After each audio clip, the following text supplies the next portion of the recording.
Salut à tous, j'espère que vous allez bien. Aujourd'hui, petite surprise, je ne vais pas vous parler de smartphone, mais je vais vous présenter les Powerbeats Pro commercialisés par Beats depuis quelques temps. Comme vous le savez, je suis spécialisé dans la présentation de smartphones, cependant je suis assez fan de tout ce qui touche à l'audio, j'utilise un max d'écouteurs, pas mal de casques à réduction active, passive, etc. Du coup, je me suis dit que ces Powerbeats Pro pourraient vous intéresser.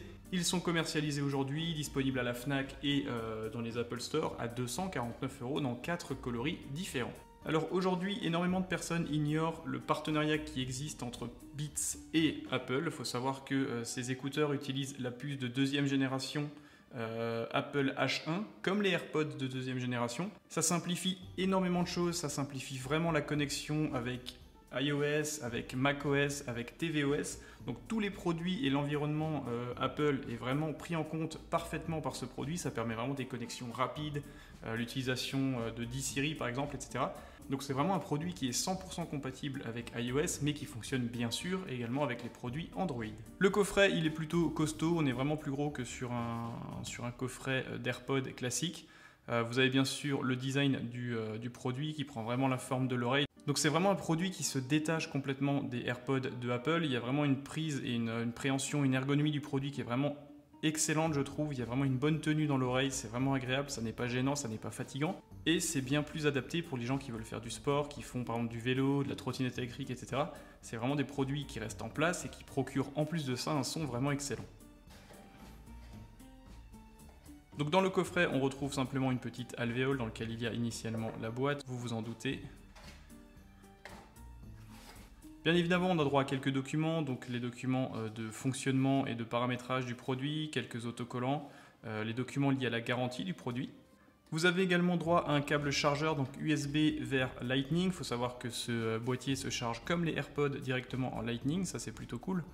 Et vous avez également 3 tailles différentes pour les bouchons d'oreilles, 4 avec celles montées initialement sur les produits, qui permettent vraiment de s'adapter à la plupart des oreilles et à la plupart des utilisateurs. Moi, quand je les ai reçus, je suis passé sur une taille un petit peu plus grosse dans le sens où j'aime bien être vraiment isolé du monde extérieur et j'aime bien un petit peu accentuer les basses en profitant d'une étanchéité parfaite entre l'écouteur et l'extérieur de la rue, etc.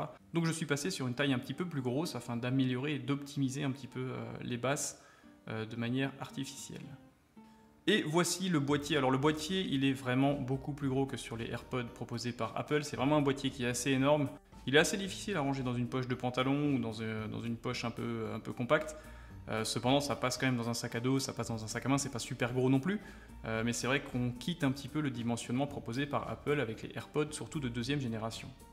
Donc la boîte, elle est quand même plutôt jolie, c'est un plastique assez solide, assez propre. C'est quand même des produits qui sont vendus à 249 €, donc on a quand même une attente au niveau de la qualité d'assemblage qui est quand même relativement élitiste, assez excellente. Du coup, l'assemblage est plutôt bon, la finition est plutôt correcte.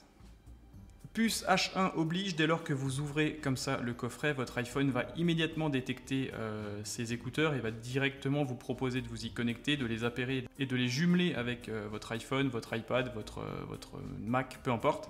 C'est vraiment complètement développé pour l'environnement Apple et ça marche vraiment bien, c'est vraiment rapide. Alors les écouteurs, ils sont quand même plutôt gros, plutôt impressionnants au début. Cependant, en toute franchise, l'ergonomie et la tenue sur l'oreille est vraiment excellente. Il faut savoir qu'ils pèsent 10,7 grammes pièce. Faut savoir qu'un AirPod d'Apple pèse que 4 grammes, donc on a quand même une masse qui est bien supérieure. C'est un produit qui est quand même destiné à une clientèle un petit peu plus sportive, plus active et qui préfère avoir une bonne tenue dans l'oreille. En toute franchise, moi je préfère vraiment cette utilisation par rapport aux AirPods d'Apple.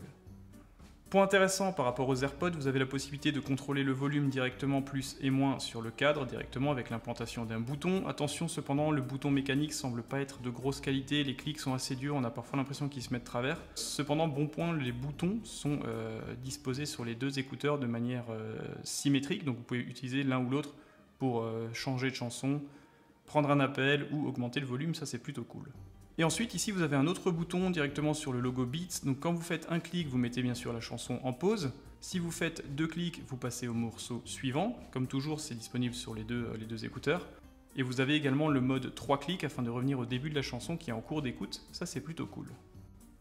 Et enfin, si quelqu'un est en train de vous appeler, il suffira de cliquer une fois afin de décrocher et de raccrocher. La musique reprendra automatiquement juste après. En toute franchise, ça fonctionne bien, ça ne pose aucun problème, c'est vraiment bien réfléchi et bien abouti. Comme sur les AirPods, dès lors que vous allez retirer une oreillette des écouteurs, la musique va s'arrêter. Ça, c'est paramétrable. Vous pouvez choisir de le paramétrer directement lors de la connexion sur l'iPhone ou sur l'iPad, par exemple.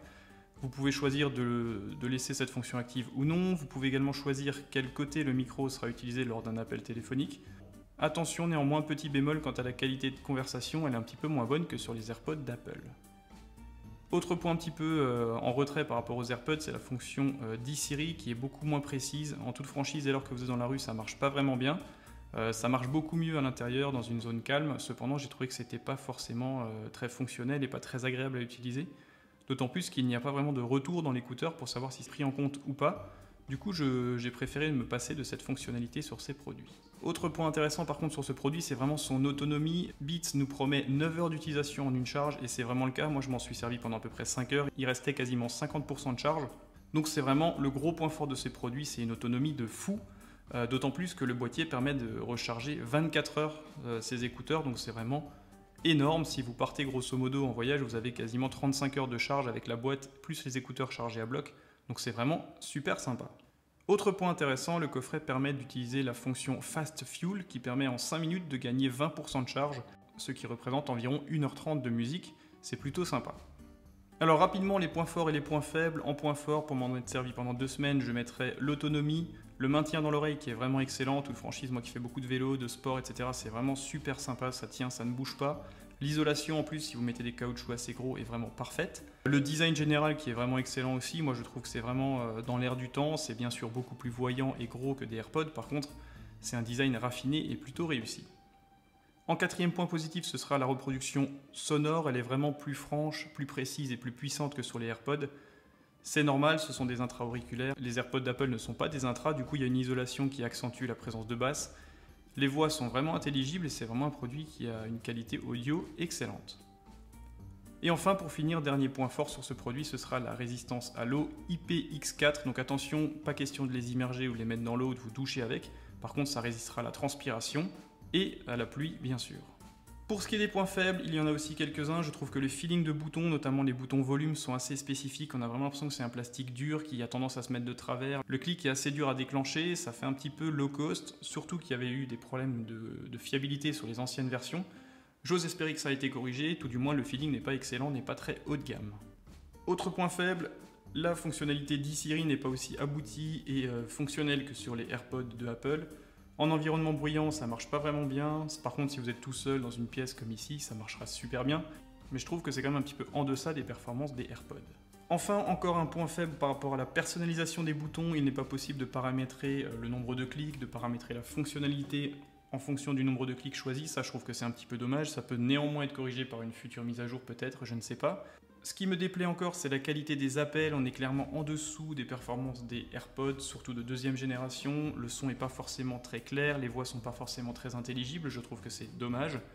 Et enfin, en dernier point faible, je dirais le prix, 249 €, c'est vraiment élitiste, c'est assez cher. Alors même si c'est un produit qui est abouti, étanche, qui tient bien, qui vient de sortir, qui utilise une puce ultra récente, la dernière puce Apple H1, c'est quand même un petit peu trop cher. Je pense qu'à 199 €, ça aurait été un produit vraiment intéressant et quasi parfait.